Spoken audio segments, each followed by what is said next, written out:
భగవద్గీత 2వ అధ్యాయం 18వ శ్లోకం. సాంఖ్యయోగం.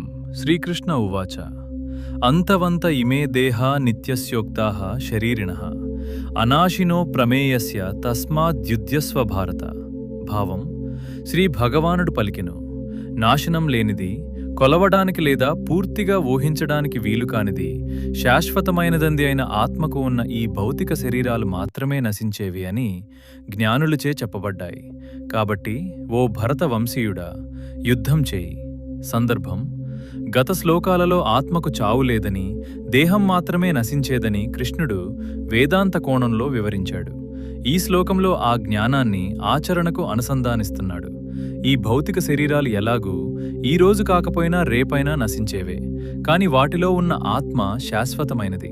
కాబట్టి ఈ దేహాల గురించి శోకించటం మాని ఒక క్షత్రియుడిగా నీ ధర్మాన్ని నిర్వర్తించు, వెంటనే యుద్ధానికి సిద్ధంకా అని కృష్ణుడు అర్జునుడికిస్తున్న మొట్టమొదటి ప్రత్యక్ష ఆదేశం ఇది.